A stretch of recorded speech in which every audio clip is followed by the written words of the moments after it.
Alright, round 2 of the quads. There were 2 Matthews in this quad. This was the 50% Matthew quad. So, some backstory. I played Blitz against this kid a few years ago. I think he was like visiting the club. At that point, I think he lives here now, probably going to college or something. But I remember having lots of arguments about him with him about endgames and how important they were, and I kept trying to tell him like I kept beating him even though we were around the same rating, but I was winning every game. He's like, well, what do you think I need to work on? I was like, your endgames, or you gotta do your endgames. And he didn't really believe me, and he argued with me.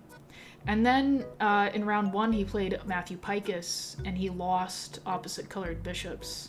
So that's your backstory. Obviously, we wanted to take him to the endgame.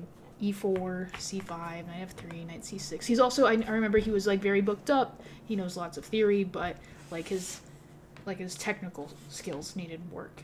D4, C takes D4, knight takes D4. E5, we're just doing our Kalashnikov theory. And he goes for C4, which, you know, usually people will go knight C3 against me. The only thing I know about this is, like, you can actually go for G6 when there's a pawn on C4, because a knight will never come to C4 and add pressure to D6. So we have that added option to play it like a King's Indian.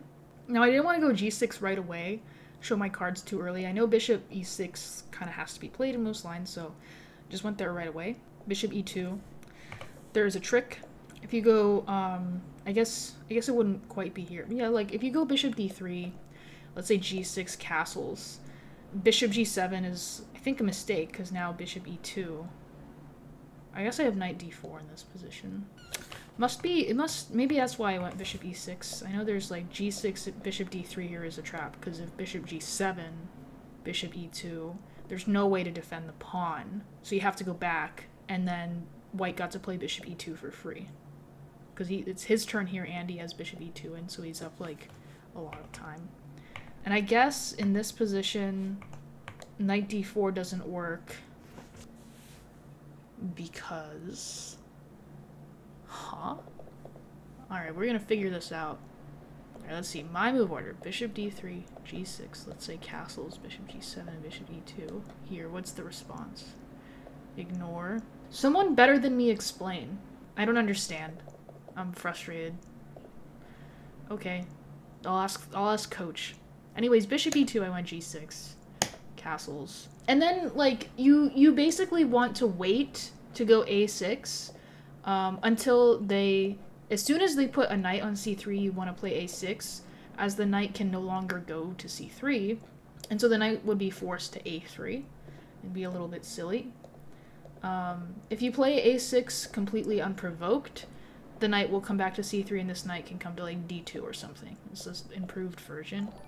But the problem in this position is I'm out of moves. I'm out of useful moves. Obviously, I can't go here because you'll take my pawn. I can't play knight f6. I mean, I could, but it runs into this annoying pin, to which I'd probably have to go bishop e7. And already I'm running into some difficulties. Like, you can even take and play knight d6. Like, you can fall into traps here. So in this position, a6 is the best move just because, okay, like, white didn't allow. I mean, sometimes you gotta just get the knight out of your face. Then we can go bishop g7, get ready to castle.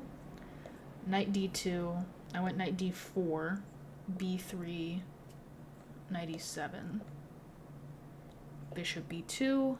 This is the first time I'm looking at this with engine too, by the way. And this was a bad move, I'm guessing. I had a specific reason for doing it, and it was based on a hallucination, I think. It doesn't really make any sense to trade this knight off, this great knight, for this bishop. I'm really not sure why I did this. I had some... Like, as soon as I did it, I was like, wait, why did I... That didn't make sense. Because even like, okay, like, these ideas don't work because I can just play f5. I'm pretty sure that's what I thought first. I had, like, a second where I was like, oh, there's no knight on f3, so bishop g4 would be annoying. Trading these guys off, but I just have f5. So, I don't know. That was, like, a really bad decision, and I kind of suffered the consequences. It just... Yeah, that was maybe the worst move I made in the whole tournament, if we're being honest. But anyways, castles, rook a to d1, knight c6, and I'm like, alright, can I fix it? I want to fix it. I want to put the knight back. Goes knight f3, go bishop g4, knight d5, knight d4. And I figured, based on what I knew about him, that he would insta-take, which is good, which is correct, but, and I, like, if I had, like, one more move, I could make this work. But I find that, like, younger people, you know, younger than 23, think that black is just losing when the pawns are like this and really underestimate the position. And I thought maybe I'd have good chances. So h3, I have to take queen a5, tickling the pawn, a4, rook e8. I want to play f5. Queen d3, f5, rook e1. Then I go b5. And I had some miscalculations going on here. Thankfully, my opponent didn't spend enough time. If my opponent had spent just a little more time, I would have lost. So the reason I played this move is I just want to make his pawns really bad. Like, if he takes this way, he takes like this, I'm down a pawn, but, you know, now we're on the same... I brought him down to my level, you know? And also this. Actually, never mind. Black is just doing great. I have to worry a little bit about this, but I don't know, these pawns are good. And if he opens the A file, taking back right away would be kind of scary because of like rook a1 stuff, although I always have intermezzos. But I was going to intermezzo first by playing f takes e4, so that after rook takes e4, he can't play rook a1 anymore. Or maybe I would take first and then, yeah, I think it would probably have to take first and then take, but the point is still the same. My opponent played b4, which is good. Trying to lure the queen to a4 to, like, either trap my queen. It's barely not trapped because I have taking on e4. No, it is trapped, right? Because this doesn't work because this is bad. Point is I can't take the pawn. But I thought that this still worked here. And you know what? I'm going to give you white to play. White to play and win. There's only one winning move, and it's not that hard, but you just kind of have to think. And I guess we just weren't thinking enough. Neither of us. Knight e7, king f7. Do a little nonsense. Queen somewhere. This is a good, like, surface calculation exercise. Like, as long as you can calculate and visualize properly, and then just remember to evaluate the position at the end, it's you know, it's bad. It's bad that we both missed it. So what's going on here? So he should take my queen. After I take his queen, it doesn't look that bad. Of course, taking would be, well, okay, there's rook e1. But like if you take and you take, black winning lots. But black don't have to take. Black can play either pawn take here. And then I have no mobility, and then white is the one who will kill. But these are endgame things, you know. So you just played rook takes, and now I can play queen takes a4 because rook a1's not possible. And this was my point. It just kind of happened to work out. How much time? He only spent like 20 seconds here. Rook e1, take on e4, queen takes e4, b takes c4, and then from here on out, I'm guessing I was just winning the whole time. I have this pawn mass in the center. The knight is no longer stable. My king is safe. I have ideas against the f-pawn. It's just a really good position. Knight e7 check, king h8, queen h4, and then, like, basically, like, will I see it? I saw it. Queen c2 is nice because I still get to activate my queen. But I'm also defending g6. Opponent immediately, I assume, blunders with rook e6. Which the idea is clear, he still wants to take here, but what happened to the first rank? I go queen b1, just so that I'm trying to not let myself blunder.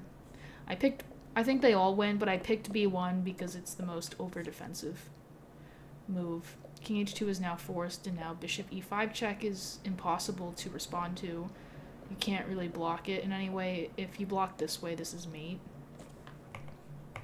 So he had to play rook takes e5, and then after d takes e5, I basically just had to make sure I didn't blunder here. I didn't want to lose the pawn. I just went rook f4. Like, taking here, this is such a one endgame.